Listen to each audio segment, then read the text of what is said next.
Existem lugares neste mundo onde o véu entre o visível e o invisível se torna tão fino que é possível sentir o peso de ambas as realidades ao mesmo tempo. Descobri isso da pior forma possível, numa noite de dezembro de 2019, numa casa abandonada, nos arredores de São Paulo, onde eu realizava rituais que hoje me fazem tremer só de recordar. Naquela época, eu não era a pessoa que sou agora.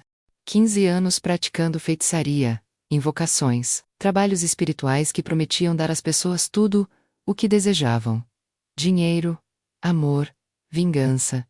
Eu acreditava estar no controle. Acreditava que os espíritos com quem trabalhava eram meus aliados. Estava completamente enganada. Naquela noite, recebi uma cliente diferente, uma mulher que não queria amarração amorosa ou prosperidade.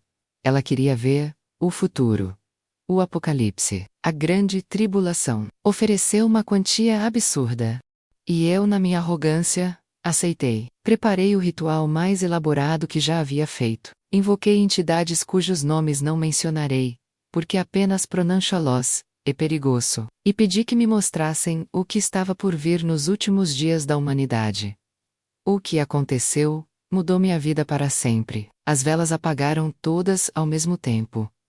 A temperatura caiu drasticamente. E então, uma presença entrou naquela casa. Não era uma das entidades que eu havia invocado.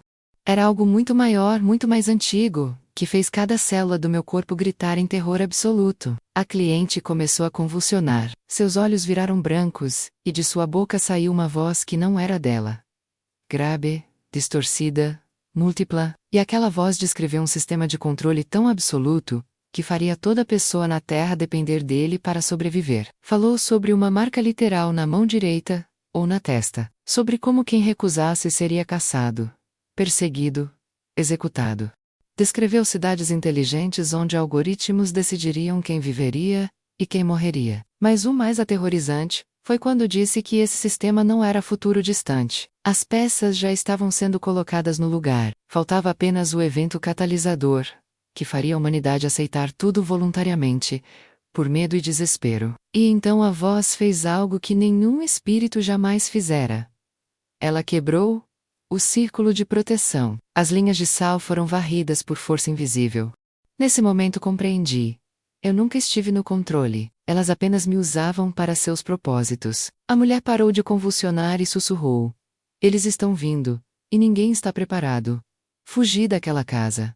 Literalmente fugi. Passei 3 semanas em pavor constante, vendo imagens toda vez que fechava os olhos. Multidões sendo marcadas como gado. Execuções em massa transmitidas ao vivo, enquanto o mundo aplaudia. Foi quando tomei a decisão mais desesperada da minha vida. Procurei um pastor. Eu, que havia zombado de cristãos por 15 anos, mas não sabia mais a quem recorrer. Encontrei uma igreja pequena. O pastor me recebeu com gentileza que me desconcertou. Contei tudo.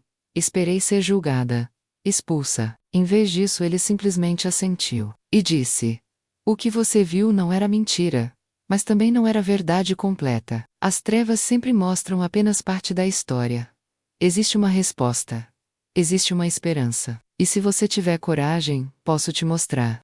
Foi quando minha verdadeira jornada começou. Aquel Pastor, vou chamá-lo de Pastor Samuel, me levou ao seu escritório que mais parecia um bunker teológico. Prateleiras repletas de livros em latim, grego, hebraico, aramaico. Ele havia feito doutorado em línguas bíblicas. Passado anos estudando manuscritos antigos, ele pegou uma Bíblia interlinear com grego antigo e abriu em Apocalipse 13. "Você viu o que eles querem que aconteça? Agora deixe-me mostrar o que realmente está escrito aqui." Começou a traduzir, palavra por palavra, e compreendi algo devastador. O texto descrevia um padrão que se repete através da história, um padrão de controle e escravidão que as trevas tentam implementar repetidamente, cada vez mais próximo do objetivo final. "A marca nunca foi apenas sobre economia", explicou ele. "É sobre propriedade, sobre quem possui sua alma." Mostrou-me que no grego original, a palavra para marca é charagma menos uma inscrição que indica propriedade, lealdade, submissão. Escravos eram marcados com o charagma de seus donos. Quando você aceita a marca da besta, Está declarando publicamente que pertence ao adversário. Está renunciando à sua humanidade, sua alma. E uma vez feito isso, não há retorno. Ele leu Apocalipse 14. 9-11 do original. A ira de Deus sem mistura, ira pura, não diluída. Justiça absoluta sem misericórdia. Por quê?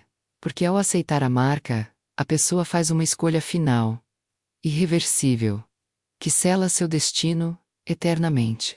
Passei 3 meses estudando naquele escritório, e quanto mais estudava, mais aterrorizada ficava pelo que acontece com aqueles que aceitam a marca. Foi durante esse período que tive minha segunda experiência sobrenatural. Era março de 2020.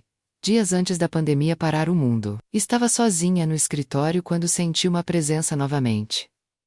Meu corpo entrou em pânico, mas o que veio foi completamente diferente. A Silent Tuesday de luz dourada, que não vinha de fonte visível.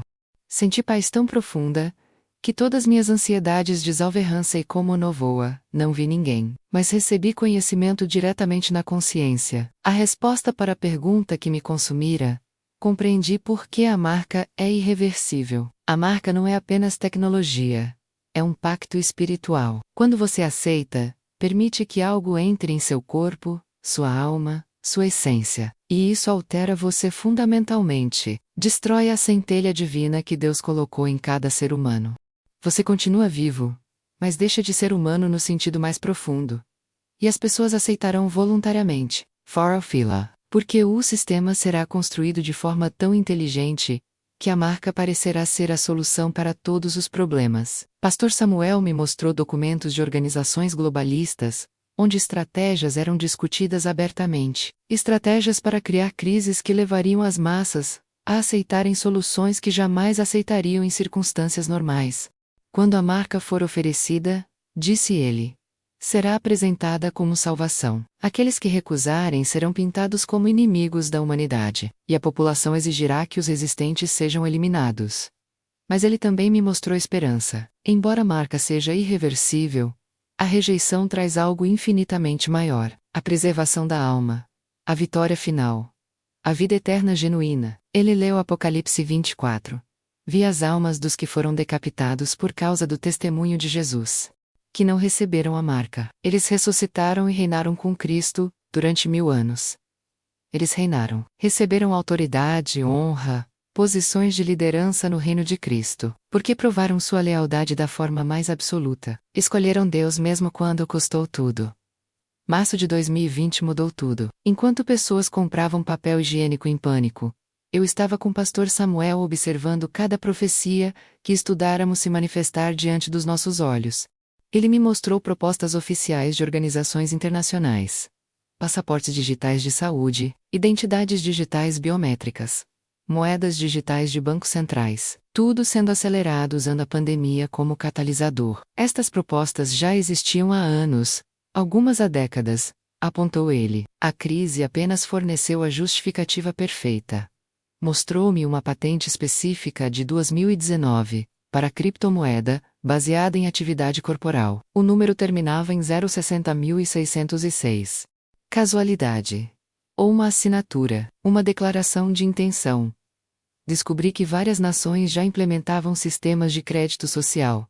Não apenas China. Versões sutis sendo testadas na Europa, América do Norte, disfarçadas sob nomes diferentes. Foi maio de 2020, quando tive meu terceiro encontro sobrenatural. Acordei às 3h33 da manhã, completamente alerta instantaneamente. E então vi.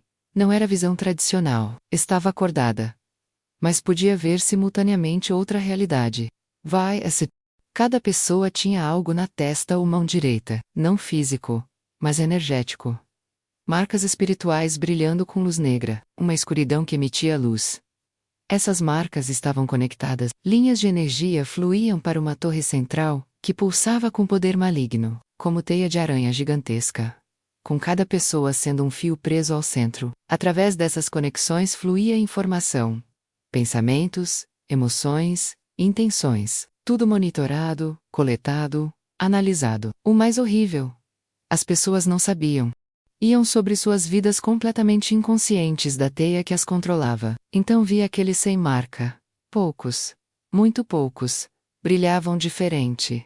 Luz dourada que repelia a teia, havia barreira invisível de proteção ao redor deles. Mas viajantes, pessoas marcadas conscientes da teia, servindo-a ativamente. Eles caçavam os não marcados, e quando capturavam um, tentavam forçar a marca. Se a pessoa resistisse até a morte, vi sua alma, aquela luz dourada, se libertar e acender. Mas aqueles que cediam, que aceitavam para salvar suas vidas, vi algo horrível.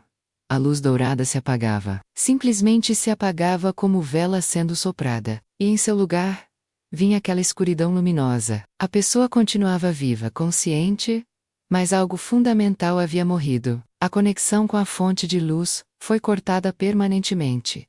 A visão durou 10 minutos. Quando terminou, fiquei tremendo, chorando. Agora eu entendia visceralmente o que a marca realmente faz. Não é apenas controle externo.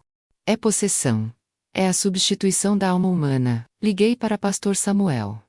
Você não é a primeira a ver isso, disse ele. Há outros ao redor do mundo recebendo visões similares. Deus está alertando o seu povo.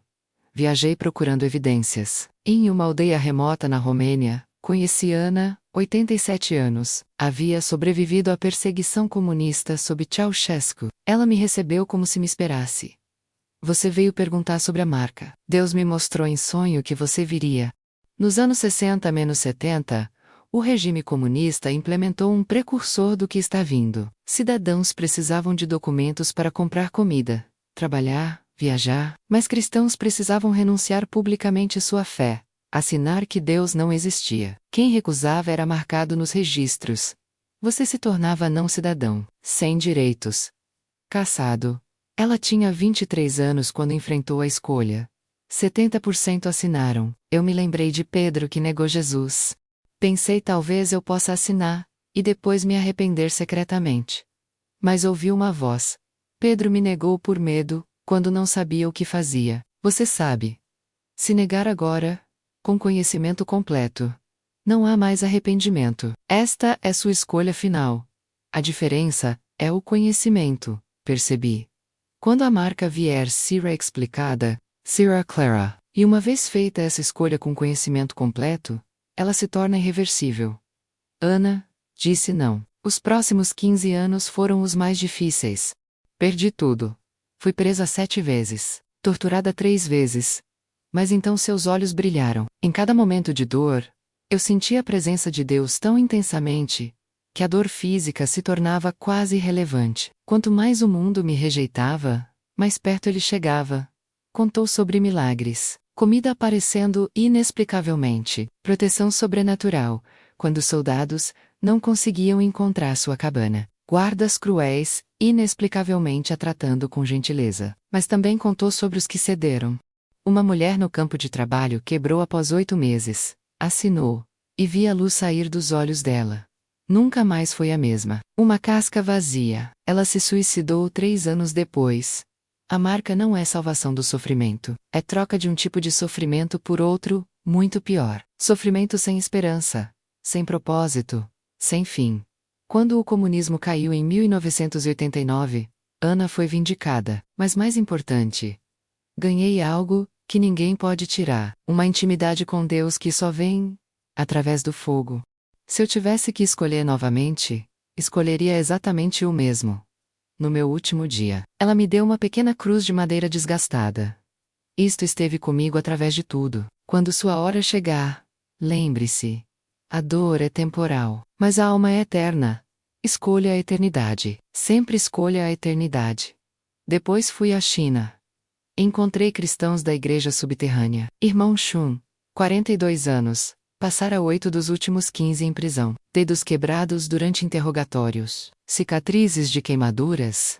Ele me explicou o sistema de crédito social. Cada cidadão tem pontuação que determina cada aspecto da vida. Cristãos começam com pontuação baixa. Não podemos comprar passagens, conseguir bons empregos. Somos cidadãos de segunda classe. Mas o sistema não é apenas punição. É tentação. Oferecem algo melhor se você se conformar. Para cristãos permissão, para praticar fé publicamente, em troca de registrar a igreja, submeter-se à supervisão governamental, é uma marca, percebi.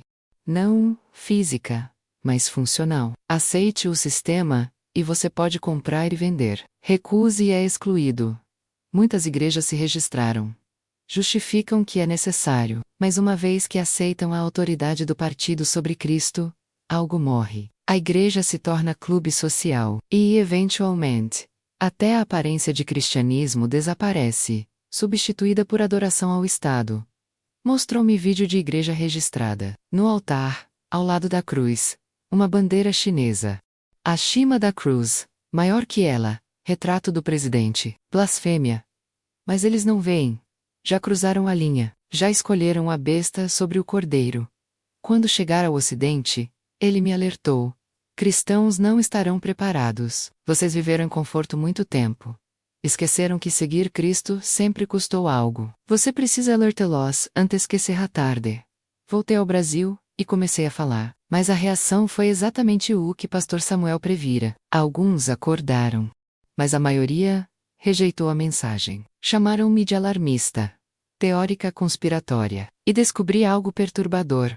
A maior oposição vinha de dentro da igreja. Recebi convite para um grande evento gospel. Assisti pregações sobre prosperidade, sobre vitória sem sofrimento. Mas o que me alarmou foi um pastor famoso ensinando que a marca era apenas simbólica, que cristãos deveriam abraçar tecnologia moderna incluindo identificação digital, porque resistir ao progresso era ser retrógrado. Ele estava literalmente preparando pessoas para aceitar o sistema. Quando minha vez chegou, falei sobre a realidade da tribulação, a literalidade da marca. Alguns foram impactados, outros saíram perturbados. Depois, um organizador me confrontou. Sua mensagem não está alinhada. Está causando medo. Não retorne amanhã. Compreendi. A oposição mais feroz não viria do mundo secular. Viria de dentro da igreja, de líderes, preservando seus impérios ministeriais. Investiguei e descobri pregadores influentes, recebendo financiamento de fundações ligadas a agendas globalistas, participando de conferências com elites que defendem nova ordem mundial. Pastor Samuel me ajudou a conectar os pontos. Precisam de líderes religiosos que condicionarão rebanhos a aceitar o sistema. Quando chegar a hora, descobrimos mudança sistemática em seminários teológicos, professores que ensinavam interpretação literal do Apocalipse sendo substituídos, estudantes que insistiam na literalidade das profecias sendo marginalizados, uma campanha coordenada para garantir que a próxima geração de líderes não acredite ou ensine sobre tribulação literal e marca literal. Comecei a fazer vídeos online expondo essas conexões. A resposta foi brutal. Atacada de todos os lados. Chamada de divisiva, de ter espírito de Jezabel. Canal derrubado múltiplas vezes. Mas o que mais doeu foi cristãos comuns defendendo seus líderes favoritos, recusando examinar evidências, escolhendo mentira confortável sobre verdade perturbadora. Mas houve exceções. Algumas pessoas acordaram. Formaram um remanescente, pequeno, mas comprometido. Disposto a pagar o preço vai. Uma mulher, talvez 30 anos, tremendo. Guardas explicavam. Aceite a marca para ter comida, abrigo, cuidado médico para sua filha doente. Sem marca, ambas morreriam. Via batalha interna. Amor pela filha puxando numa direção. Fé em Cristo na outra. O desespero, o medo, a agonia da escolha. Ela decidiu, disse não. Recusou a marca. Naquele momento exato, uma luz desceu do céu. Não visível para guardas, mas real, mais real que qualquer coisa física.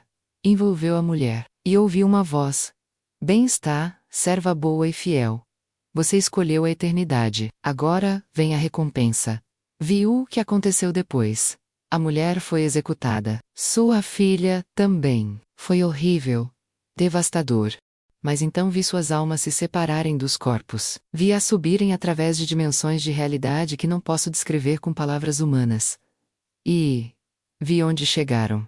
Era o céu. Mas não o céu das pinturas. Era lugar de beleza tão intensa, que dói descrever. De gozo tão completo, que faz qualquer prazer terreno parecer cinzas. De amor tão absoluto, que aniquila completamente qualquer memória de dor. Vi a mulher reunida com entes queridos.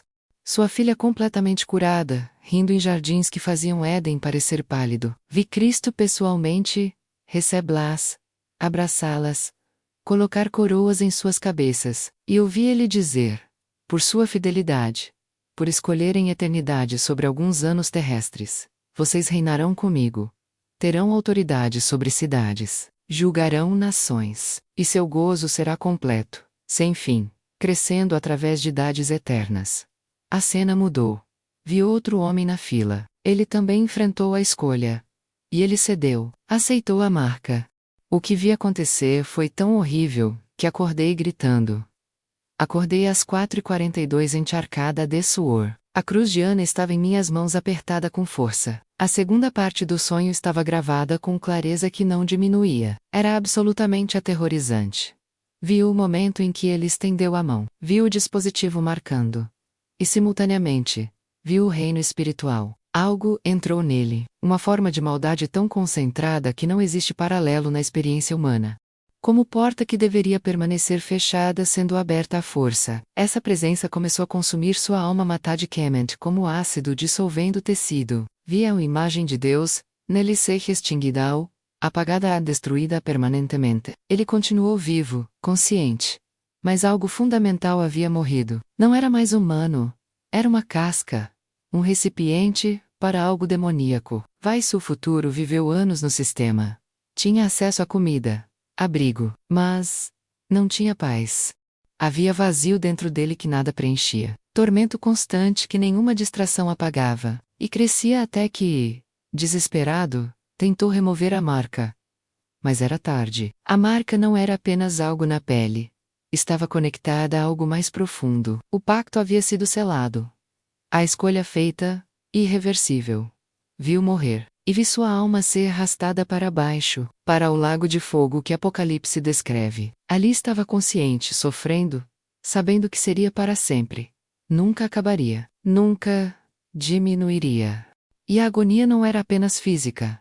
Era existencial, a consciência de que havia escolhido errado, de que havia trocado eternidade por alguns anos de conforto. E essa consciência era tormento maior que qualquer chama. Compreendi por que Deus me mostrara isso para me equipar, para me dar a experiência visceral do que estava em jogo, para que quando alertasse pessoas, fizesse com urgência genuína. Pastor Samuel faleceu em setembro de 2024, mas seu legado continua. O remanescente cresce, se prepara, se fortalece. E agora, final de 2024, vejo sinais se acelerando. Identificação digital sendo implementada. Moeda digital em teste. Crédito social se expandindo. A aceitação pública sendo cultivada através de crises contínuas. Não sei exatamente quando começará, mas sei que está próximo. Cada pessoa com discernimento espiritual pode sentir. Então, o que fazer? Primeiro, estabeleça sua fundação espiritual agora. Desenvolva relacionamento genuíno com Deus. Fortaleça sua fé através de disciplinas espirituais consistentes. Segundo, simplifique sua vida. Reduza a dependência do sistema, enquanto ainda é possível. Livre-se de dívidas. Desenvolva habilidades práticas. Terceiro, estude as Escrituras profundamente. Não confie apenas no que pastores dizem. Leia por si mesmo, porque quando falsos mestres tentarem torcer Escrituras para justificar compromisso, você precisará conhecer a verdade profundamente. Quarto, prepare-se mentalmente para sofrimento.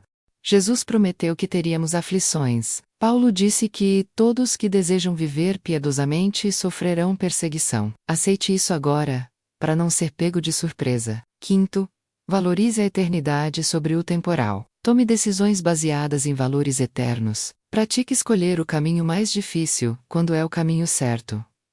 E finalmente, compartilhe o que sabe. Alerte outros, mesmo quando não quiserem ouvir, porque cada pessoa alertada é uma alma que pode ser preparada.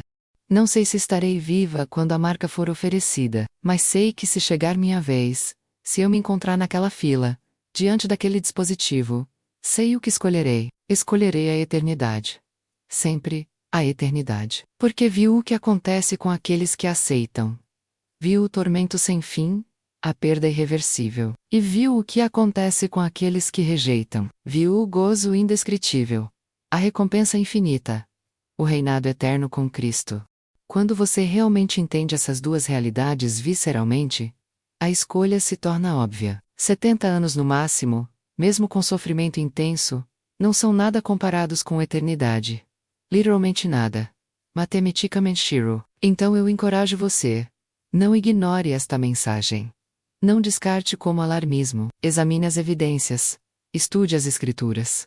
Ore por discernimento. E comece a se preparar. Porque o aviso final de Jesus não foi dado para nos aterrorizar, mas para nos preparar. Para que não sejamos pegos de surpresa. Para que tenhamos tempo de fortalecer fé, estabelecer fundação, fazer nossa escolha conscientemente. E essa escolha é simples, mas absolutamente crucial. Você escolherá eternidade com Deus, não importa o custo temporal? Ou escolherá conforto temporal, não importa o custo eterno? Porque em breve, essa escolha não será mais teórica, será real, será imediata, será final. Quando esse dia chegar, lembre-se desta mensagem. Lembre-se de Ana cantando enquanto era torturada. Lembre-se de irmão Shun permanecendo fiel através de prisões. Lembre-se da mulher na visão escolhendo morte sobre marca. Lembre-se dos mártires, que provaram que fé genuína pode suportar qualquer sofrimento. E lembre-se das palavras de Jesus em Mateus 10:28. Não temais os que matam o corpo, e não podem matar a alma. Temei antes aquele que pode fazer perecer no inferno, tanto a alma, como o corpo. Eles podem matar seu corpo, mas não podem tocar sua alma, se você permanecer fiel, e essa alma reinará com Cristo para sempre. A escolha será sua, ninguém pode fazê-la por você. Mas agora você sabe, você foi avisado. Você foi preparado. Quando sua hora chegar, escolha sabiamente. Escolha a eternidade. Junte-se àqueles que rejeitaram a marca, que permaneceram fiéis até a morte, que agora reinam com Cristo em glória indescritível. Este é o aviso final de Jesus. E agora você o conhece completamente. A escolha é sua.